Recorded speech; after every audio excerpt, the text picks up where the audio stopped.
우리 사회 각종 현안들에 대한 빅데이터 분석 결과, 여론조사 결과 함께 들여다보는 빅브라더의 민심 코너. 이제 3개월 앞으로 다가온 총선, 또 보수 통합 논의 등등 정치권 움직임이 활발해지고 있는데요. 오늘은 이런 변화 속에서 이 차기 정치 리더로 꼽히는 주요 정치인들에 대한 우리 국민들의 민심을 읽어보도록 하겠습니다.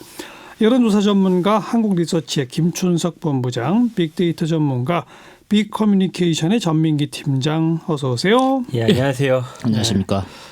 김춘석 본부장, 예. 그 정치인 여론조사 할 때 보통 아느냐 모르느냐 인지도, 그렇죠. 그다음 지지하느냐 마느냐 지지도, 호감도도 있어요? 그렇습니다. 지금 한 90일 정도 남았죠, 선거가. 예. 근데 선거는 대개 이제 정당, 정책, 그리고 인물 이 세 가지의 싸움이라고 흔히들 이야기하지 않습니까? 여기에서 이제 그 인물에 대한 그 영향력을 알아볼 수 있는 가장 안정적인 지표로 호감도를 흔히 이야기를 합니다. 네네. 왜냐하면 이 호감이라는 건 사실은 그 이성에 더해서 감성이 그 더해진 그런 평가 결과를 할 수 있잖아요. 예. 그런데 요즘에 이제 그 감성에 의한 정치 비중이 점점 커지고 있다고 볼 수 있거든요. 예. 그런 점에서 인물 호감도는 아주 중요한 지표라고 볼 수 있겠죠. 그래서 조사된 게 있어요? 그렇습니다. 그 한국갤럽이 작년 12월 10일부터 12일까지 3일 동안 전국 성인 1,001명을 대상으로 전화조사를 실시했습니다. 예. 95% 신뢰 수준의 표본오차는 플러스 마이너스 3.1%포인트인데요. 총 7명을 대상으로 호감도를 질문을 했어요. 누구요? 박원순 서울시장, 그다음 심상정 정의당 대표, 안철수 전 국민의당 대표, 유승민 새로운 보수당 의원, 그다음 이낙연 오늘부로 이제 전이 붙게 되셨죠. 총리. 예, 전 예. 국무총리, 이재명 경기도지사, 황교안 자유한국당 대표가 그랬습니다. 네. 한국갤럽은 이제 조사 이 전주였던 12월 3일부터 5일까지 조사에서 그러니까 차기 정치지도자 선호도를 물었거든요. 이 중에 선호도가 5% 이상인 그런 인물을 대상으로 선호도를 조사를 한 겁니다. 예. 그런데 이 조사에 호감도를 예 그렇습니다. 호감도를 먼저 선호도를 조사하고 그렇습니다. 그중에 5% 이상 7명을 예. 호감도 조사를 했다. 그렇죠. 그런데 이 호감도를 어떻게 물었느냐도 주목할 필요가 있는데요. 예. 7명을 쫙 나열하고 누가 더 호감이 갑니까? 이렇게 물은 게 아니에요. 7명 중에 누가 1등이 아니고 그렇죠. 각각에 대해서 호감이 가는지 호감이 가지 않는지를 물었습니다. 즉 그 상대 호감도가 아니라 절대 호감도죠. 예. 그래서 인물에 대한 그 호감도를 알아볼 수 아주 유용한 그런 자료라고 볼 수 그랬더니 결과가 어떻게 나왔어요? 예, 일단 전체 결과를 보면 그 이낙연 그 전 국무총리가 50% 호감이 간다. 가장 높고요. 그다음에 심상정 그 뒤에 좀 호칭은 좀 그 생략하겠습니다. 심상정 39, 박원순 32, 30%대고요. 이재명 29, 유승민 23, 20%대. 황교안, 안철수 18, 17% 호감이 간다는 응답이 그렇습니다. 예. 참고로 한국리서치가 격주로 한국리서치 응답자 패널을 대상으로 모바일과 이메일을 이용한 정기조사를 하고 있는데요. 12월 2주차 그러니까 그 이번 갤럽 조사와 유사한 시기에 조사한 결과에 따르면 문재인 대통령 호감도가 53%거든요. 이걸 또 한번 참조해 볼 필요는 있다고 봅니다. 네. 문재인 대통령이 53으로 1등. 예. 이낙연 50. 심상정 39 뚝뚝뚝 내려가네요. 예. 혹시 빅데이터상 요 주요 정치인 7명에 대한 조사가 좀 가능할까요? 네, 그래도 최근 국민들의 반응 알아보기 위해서 최근 3개월까지의 언급량 그리고 연관어 분석을 했고요. 요 7명에 대해서. 예, 감성어 긍부정 비율은 키워드 주변 단어 뜻의 긍부정 비율입니다. 이게 인물의 지지율이나 인물에 대한 긍부정을 나타내진 않지만 그럼에도 긍정 반응이 높으면 그래도 그 인물에 대한 호감도라든지 관련 이슈 자체가 좀 긍정적이었음을 나타내거든요. 예.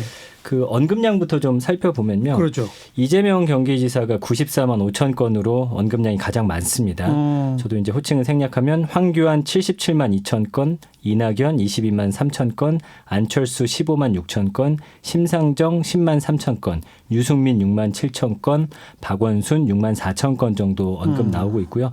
이재명 지사 같은 경우는 특히나 트위터 쪽에서 이 정치적으로 지지하고 반대하는 분들의 좀 극렬한 어떤 맞대결이 많이 벌어져서 여러 가지 사건들도 있었고요.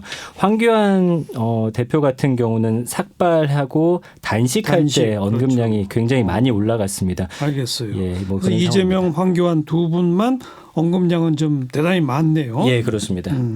이제 7명에 대한 조사 결과 좀 본격적으로 뜯어보겠는데 예.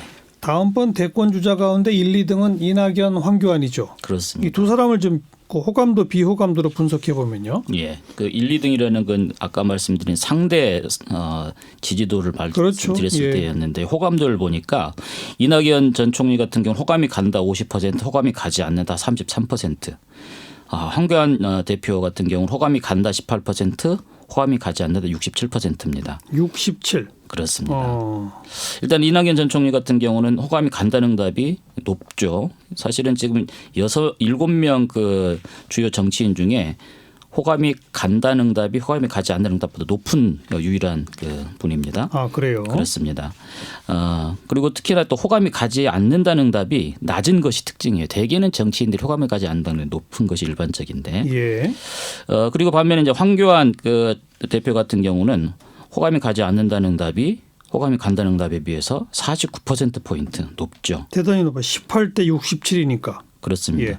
이게 조금 의외다 싶을 수도 있는데 왜냐하면 황교안 대표는 그 여러 인물을 나열한 후에 한 사람을 선택하게 하는 그 대선 후보 선호도에서는 2위를 차지하잖아요. 네네. 그런데 이제 감성적 평가까지를 포함하는 절대 그 호감도 평가에서는 호감이 가지 않는 응답이 높다는 것이 상당히 특징적으로 지금 보입니다. 그 이전에 황교안 대표가 2017년 대선에서 대선 후보로 거론된 적이 있었죠. 그때도 예. 호감도를 조사했었는데 이때와 별다른 차이가 없고요. 대신에 비호감도가 좀 많이 올라갔습니다. 빅데이터상의 긍부정 감성 비율도 이 호감도랑 비슷합니까? 글쎄요. 부정 반응 정도는 좀 비슷한데 좀 차이가 확연합니다. 이거는 이낙연 총리 같은 경우는 감성어 긍부정 비율이 35.3 대 37.9 뭐 거의 팽팽한데요. 황교안 대표 같은 경우는 15.7 대 59.6으로 부정 감성어 비율이 좀 월등히 높습니다. 예. 그러니까 이낙연 총리도 부정이 긍정보다 높지만 다른 정치인들에 비해서는 좀 긍부정 격차가 가장 적은 편이고요. 예. 감성어들 좀 살펴보면 이낙연 총리 같은 경우는 긍정 감성어가 신뢰한다, 잘한다, 지지한다, 좋다, 호감이다, 진중하다 이런 이미지 볼 수 있고요. 부정 감성어는 보면은 약하다, 비호감이다, 잘하지 못한다, 한계가 있다. 뭐 이런 식의 키워드들 예. 많이 보이고요. 예. 황교안 대표 같은 경우는 긍정 감성어로 지지하다, 희망이다, 승리하다, 확실하다, 정의로운. 부정 감성어는 뭐 수수방관하다, 폐악질, 무책임한, 무능하다, 막말, 비호감, 적반하장. 이런 감성어들 볼 수가 있습니다. 각 인물들의 연관 검색어는 어때요? 이낙연 총리 같은 경우는 사실은 총리라는 연관어가 1위니까 이건 사실은 의미가 없는 키워드라고 보셔야겠고요. 그다음에 대통령, 국무총리, 장관, 조국, 이해찬, 문재인, 국민, 총선, 검찰. 그러니까 눈에 띄는 키워드는 별로 없습니다. 좀 무난한 어떤 뉴스 기사를 통해서 좀 많이 언급이 됐고요. 예. 좀 안정적인 총리의 이미지이고 그나마 이슈와 관련이 있는 건 조국, 검찰 이 정도 키워드라고 보시면 되겠습니다. 황교안 대표 연관어는요? 검찰 단식 계엄령 나경원 윤석열 조국 박근혜 공수처 그러니까 박근혜 정부 시절 총리 맡았다 보니까 그때부터 이어진 이슈 연관어 키워드 뭐 촛불이나 세월호 계엄령 박근혜 이런 단어도 나오고요. 또 제1야당 대표이기 때문에 여러 정치권 이슈들과 관련된 키워드 많이 나왔고 아까 말씀드린 대로 단식이라든지 그리고 나경원, 윤석열, 조국, 공수처, 박찬주.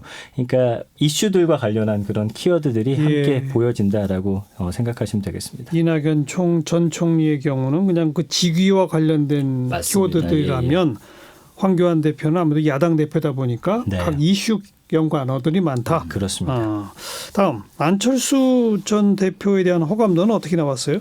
예, 그 호감이 간다 17%, 호감이 가지 않는다 59%. 호감이 가지 않는다 응답이 뭐 3배 이상 높은데요. 뭐 황교안 대표랑 거의 비슷하네요. 비슷비슷. 네. 그런데 그 안철수 전 대표 같은 경우는 2017년 대통령 선거 직전에만 해도 호감이 간다는 응답이 58%였거든요. 그리고 그 이전에 2011년에 정치권에 처음 진입할 때 그리고 2012년 대선 후보 경쟁 시기 이때는 호감이 간다는 응답이 뭐 높을 때는 80%까지 근접을 했었지 그래요? 않습니까? 예.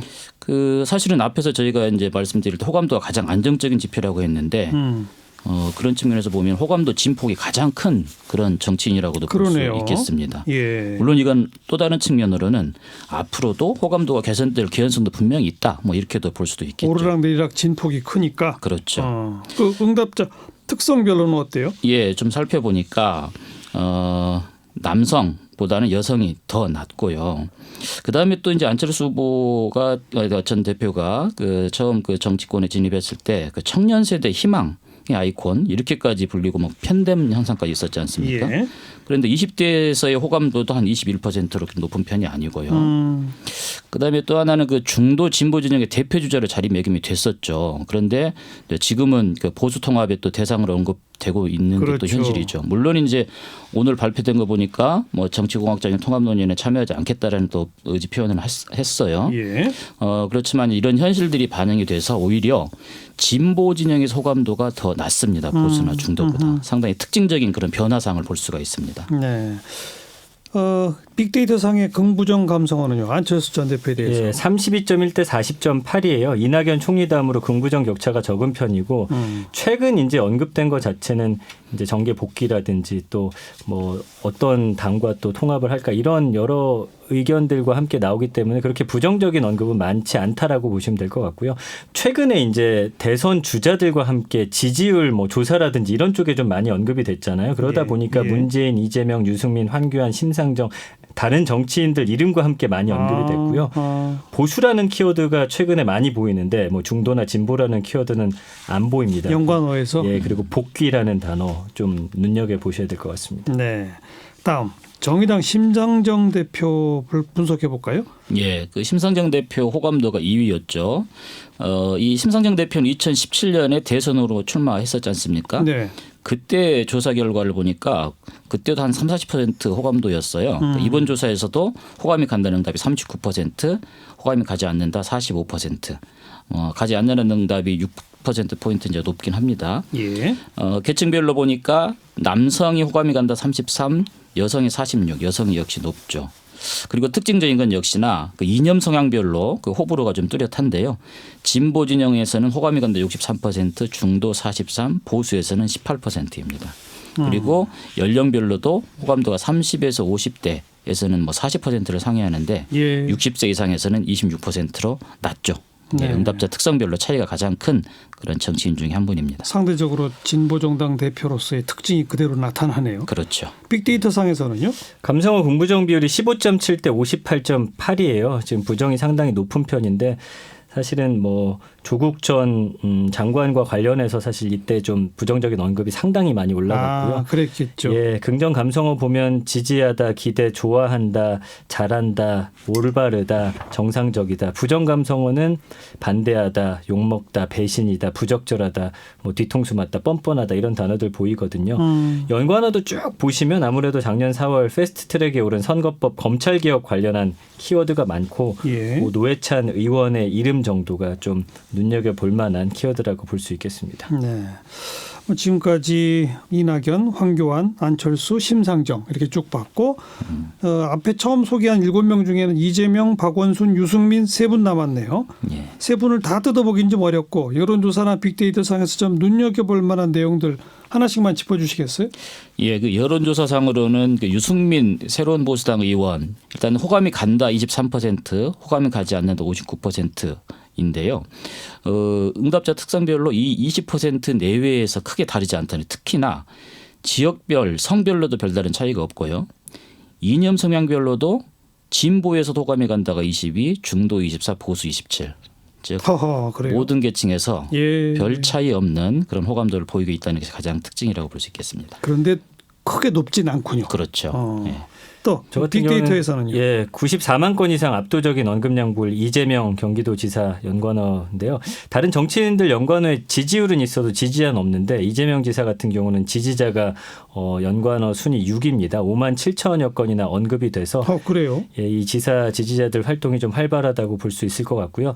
다른 정당 정치인들보다 뭐 이해찬, 조국, 문재인 이런 같은 민주당 계열 인사들과 함께 언급되는 점도 특징인데 어쨌든 이재명 전 지사 같은 경우는 무엇을 하든 간에 좀 SNS를 잘 활용하고 거기서 예. 좀 이슈가 될 만한 이슈가 되고 예, 그런 것들을 잘 좀 활용하고 있다 이렇게 보실 그리고 수도 있겠습니다. 친문 진영과의 어떤 대결 구도 그렇죠. 이런 것들이 쟁점이 되다 보니까 네, 언급량은 이쪽이 제일 많은 거죠. 맞습니다. 그 정치인이 호감도를 좀 끌어올리기 위해서는 뭐가 중요하다고 보세요? 사실 호감도가 인지도하고 상당히 상관성이 있죠. 그래서 인지도를 우선적으로 높이는 그런 절차가 언론 노출을 높이는 거죠. 그런데 정치인이 그것만으로는 안 되고 보니까 어쨌든 유권자한테 기대와 희망을 줄 수 있는 그런 정치인. 예. 거기에 이제 일관성 있게 좀 더 품격 있는 그런 언어를 좀 쓰는 그런 분. 거기에 이제 인간적인 매력까지 가미가 된다면 정말 네. 뭐 금상첨화라고 생각을 합니다. 기대와 희망, 예. 품격 그리고 매력. 매력. 좋은 단어만 다 나오네. 전민기 팀장. 빅데이터 상에서는 사실은 긍부정 비율이 뭐 하루아침에도 확확 바뀌기도 해요. 근데 일단은 좀 무난할수록 그냥 긍정 감성어가 좀 높게 나오거든요. 오히려 좀 이슈 안에 들어갈수록 부정 감성어가 강하게 올라가는 맞아요, 그런 맞아요. 성향을 보이기 때문에 이거는 긍부정 비율에 큰 의미를 두기보다는 그래도 이슈 안에서 좀 정치적으로 국민들을 이끌어갈 수 있는 목소리라든지 이런 걸 많이 낼수록 언급량이 좀 높게 나타나는 게 SNS 상에서는 좀 좋지 않나 이렇게 분석이 됩니다. 예. 근데 또 계속 무난하다 보면은 지지도를 못 끌어올리거든요. 맞아요. 예, 밑에 있는 주자들은. 그렇습니다. 그게 이제 딜레마죠. 그 정치인들 중에서 긍정 감성어가 더 높은 사람은 제가 지금까지 한 몇 년 분석한 바는 없어요. 거의 없죠. 예, 거의 부정 감성어가 높기 때문에 요거는 큰 의미를 안 두셔도 될 것 같습니다. 그래도 긍부정이 엇비슷 정도까지 가야 맞습니다. 예. 그래야 지지도가 좀 높게 나오는 거죠. 그렇습니다. 자, 한국리서치 김준석 본부장, 빅커뮤니케이션 전민기 팀장 수고하셨어요. 예, 고맙습니다. 고맙습니다.